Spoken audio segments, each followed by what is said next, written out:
Junior NTR Devara మూవీతో మంచి విజయాన్ని సాధించాడు. దీంతో తారక్ గ్యారేజ్ లోకి మరో హిట్ చేరింది. ఆచార్య లాంటి ఫ్లాప్ తర్వాత కొరటాల శివతో రికార్డులు తిరగరాశాడు తారక్. దేవరా గ్రాండ్ ఓపెనింగ్స్ చూసి ఫ్యాన్స్ కూడా ఫుల్ ఖుషీలో ఉన్నారు. ఇక దేవరా సక్సెస్ వల్ల రాబోయే ఎన్టీఆర్ సినిమాలు థియేట్రికల్ రైట్స్ కు కూడా డిమాండ్ బాగా పెరుగుతుందని చెప్పాలి. దేవరా ఎంతవరకు వసూలు సాధిస్తుందో ఇప్పుడు చెప్పలేం, కానీ ప్రశాంత్ నీల్ చేసే సినిమాకు మాత్రం ఇప్పుడే టార్గెట్ ఫిక్స్ అయిపోయింది. దేవరా తర్వాత కేజీఎఫ్ డైరెక్టర్ ప్రశాంత్ నీల్ తో సినిమా స్టార్ట్ చేయనున్నాడు తారక్. ఆ మూవీతో 3,000 కోట్లు వసూళ్లు సాధించేందుకు ప్రశాంత్ నీల్ ప్లాన్ చేస్తున్నారట. డైరెక్టర్ ప్రశాంత్ నీల్ ఇప్పటికే కేజీఎఫ్, సలార్ లాంటి సినిమాలు చేసి ఓ రేంజ్ సెన్సేషన్ క్రియేట్ చేశాడు. ఆ 2 సినిమాలు బాక్సాఫీస్ వద్ద భారీ కలెక్షన్స్ రాబట్టాయి. ఇక ఇప్పటి వరకు ఇండియాలో వసూలు పరంగా చూసుకుంటే దంగల్ మూవీ టాప్ లో ఉంది. ఆ సినిమా 2,000 కోట్లను వసూలు చేసింది. సెకండ్ ప్లేస్ లో 1,850 కోట్లతో బాహుబలి 2 ఉండగా, ఆ తర్వాతి స్థానంలో 1,200 కోట్లతో కేజీఎఫ్ 2 ఉంది. RRR మూవీ కూడా అదే స్థానంలో ఉంది.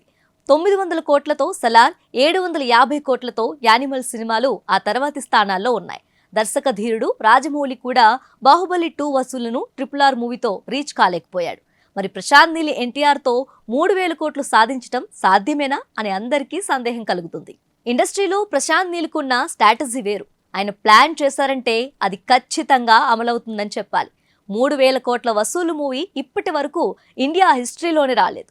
సాధారణంగా ఒక మూవీ రిలీజ్ అయ్యాక హిట్ టాక్ వస్తే దాన్ని బట్టి 1,000 కోట్లు లేదా 1,500 కోట్ల వరకు కలెక్షన్స్ వస్తాయి. కానీ సినిమా షూటింగ్ కూడా స్టార్ట్ కాకముందే 3,000 కోట్లు వస్తాయని చెప్పడం విడ్డూరంగా ఉంది. అయితే ఈ విషయంలో ప్రశాంత్ నీల్ టీం మాత్రం చాలా బలంగా ఉందట.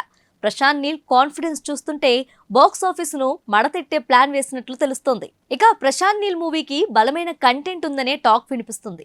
బంగ్లాదేశ్ లో బతుకుతున్న ఓ తెలుగు ఫ్యామిలీ మయన్మార్, వియత్నాం మాఫియాతో పోరాడే స్టోరీ లైన్ తో తారక్ మూవీ తెరకెక్కబోతుందని ఇండస్ట్రీలో చర్చ సాగుతుంది. మూవీ బ్యాక్ డ్రాప్ మత్తిపోయేలా ఉంది. ఈ మూవీని Bangladesh, Myanmar, Vietnam, Thailand, Singapore, Japan, Indonesia, మలేషియాల్లో కూడా ఒకేసారి రిలీజ్ చేయనున్నారు మేకర్స్. మరి ఈ రేంజ్ ప్లానింగ్ తో వెళ్తే తారక్ మూవీ 3,000 కోట్ల మార్కును టచ్ చేయడం ఖాయమని అంటున్నారు సినీ పెద్దలు. ఈ వార్త విని ఎన్టీఆర్ ఫ్యాన్స్ సంబరాలు చేసుకుంటున్నారు.